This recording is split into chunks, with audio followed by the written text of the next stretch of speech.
నేనండి మీ వదినమ్మను. ఈరోజు పెసరపప్పుతో జంతికలు, అవేనండి మురుకులు చూయించబోతున్నాను.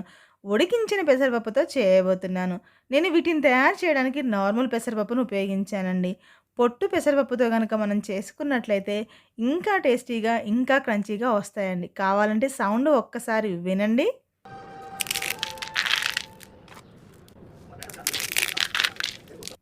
చూసారా ఎంత క్రంచీగా ఉన్నాయో? లోపల గుల్లగుల్లగా నోట్లో వేసుకుంటే కరిగిపోయేలాగా చాలా టేస్టీగా ఉండే ఈ మురుకుల్ని ఎలా తయారు చేయాలో చూసేద్దాం. దీనికోసం ఒక కప్పు పెసరపప్పును తీసుకొని 1కి 2 సార్లు శుభ్రంగా కడిగి, ఒక కప్పు పెసరపప్పుకి 2.5 కప్పుల వరకు వాటర్‌ని పోసుకొని, ఒక చిటికెడంత పసుపును కూడా వేసి, మన కుక్కర్ విజిల్ దగ్గర కాస్త ఆయిల్‌ని వేసినట్లయితే కుక్కర్ పొంగకుండా ఉంటుందండి.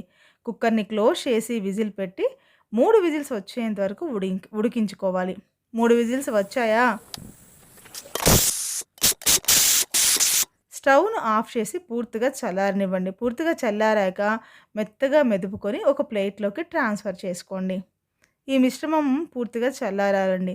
చల్లారాక మాత్రమే మనం మిగతా ఇంగ్రీడియెంట్స్‌ని కలుపుకోవాలి.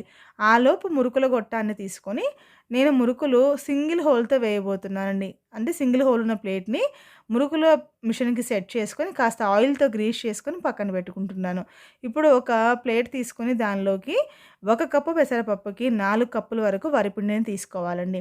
ఇది పూర్తిగా చల్లారాక 4 కప్పుల వరిపిండిని యాడ్ చేసుకోవాలి. ఈ వరిపిండితో పాటు 2 టేబుల్ స్పూన్ల నువ్వులని, 2 టేబుల్ స్పూన్ల వాముని, 1 టేబుల్ స్పూను జీలకర్రను, 1 టేబుల్ స్పూన్ కారాన్ని, 1.5 టేబుల్ స్పూను సాల్ట్‌ని యేసుకొని బాగా కలిసేలాగా కలుపుకోవాలి. మనం కారం కాస్త కావాలంటే పెంచుకోవచ్చు, తగ్గించుకోవచ్చండి. మన రిక్వైర్మెంట్‌కి తగ్గట్టుగా కారాన్ని అడ్జస్ట్ చేసుకోండి. ఇప్పుడు 1 టేబుల్ స్పూన్ వరకు వెన్నెని కానీ, బటర్‌ని కానీ వేసి ఉండలు లేకుండా ఈ ఇంగ్రీడియెంట్స్ మొత్తం బాగా కలిసేలాగా కలుపుకోవాలి.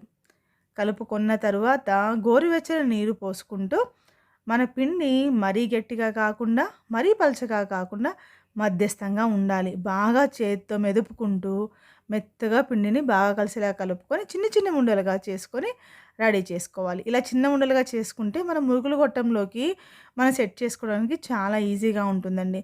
ఈ ఉండల్ని తీసుకొని మనం మురుకులు గొట్టంలో సెట్ చేసుకోవాలి. ఎన్ని పడితే నాకైతే 1.5 ఉండ వరకు పట్టిందండి.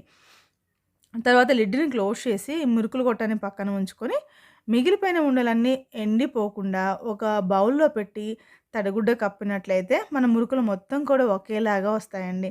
తర్వాత పొయ్యి మీద కడాయిని పెట్టి అది హీట్ అయ్యాక మన డీప్ ఫ్రైకి సరిపడినంత ఆయిల్‌ని పోసుకొని బాగా వేడవ్వనివ్వండి. ఆలోపు మనము ఒక క్లాత్‌ని తీసుకొని ఆ క్లాత్ మీద ఇలా మురుకులను ఒత్తుకోవాలండి. ఒకవేళ మీకు పొడి క్లాత్ మీద సరిగా రాకపోతే క్లాత్‌ని కాస్త తడుపుకొని దాని మీద ఇలా మురుకుల్ని మనకు నచ్చిన సైజులో ఒత్తుకొని ఒక గరిటె సహాయంతో ఆయిల్‌లో వేసుకొని ఫ్రై చేసుకోవచ్చు. అన్నిటికన్నా ఈజీ ప్రాసెస్ ఇదండి. మనం సింగిల్‌గా చేసుకుంటున్నట్లయితే ఇలా క్లాత్ మీద వత్తి మళ్ళీ తీయడం కొంచెం కష్టంగా ఉంటుంది. ఏదైనా ఒక గరిటెని ఇలా రివర్స్‌లో తిప్పి ఇలా ఆయిల్‌లో వదిలామంటే అంతే అండి. ఎంతో సింపుల్‌గా మన జంతికలన్నీ ఫటాఫట్ అయిపోతాయండి. నేనైతే మొత్తం జంతికల్ని కూడా ఇలానే 2, 3 గరిటెలని రివర్స్‌లో పెట్టుకొని ఫటాఫట్ వాటి మీద ఏసేసుకొని ఆయిల్‌లో వదిలేసామంటే చాలా ఫాస్ట్‌గా అయిపోతాయి. కానీ ఇక్కడ ఒక విషయాన్ని గుర్తుంచుకోవాలి. మనం కాస్త లావు జంతికలు వేస్తున్నాము కాబట్టి స్టవ్ ఎప్పుడూ కూడా సిమ్‌లో ఉండకూడదు, హైలో ఉండకూడదు. సిమ్‌లో పెట్టామా ఆయిల్‌ని పీల్చేస్తాయి. హైలో పెట్టామా త్వరగా కలర్ వచ్చేస్తుంది, లోపల పచ్చిగా ఉంటాయి. కాబట్టి మన జంతికలు కాల్చినంత సేపు కూడా ఎప్పుడూ స్టవ్ మీడియం ఫ్లేమ్‌లో ఉండేటట్టు చూసుకోవాలి. మీడియం ఫ్లేమ్‌లో కాల్చినట్లయితే ఆయిల్ తక్కువ పీలుస్తుంది. ఇంకా మనవి పచ్చిదనం లేకుండా కరకరలాడుతూ చాలా టేస్టీగా వస్తాయండి మన జంతికలు. నేను నా జంతికలు మొత్తాన్ని ఇలా గరిటె వెనకాల ఒత్తి ఆయిల్‌లో వదులుతూ మొత్తాన్ని చేసేసాను. చాలా టేస్టీగా వచ్చాయి. మీరు తప్పకుండా ట్రై చేస్తారు కదా! ట్రై చేసి మీకు ఎలా కుదిరిందో కామెంట్ చేయండి.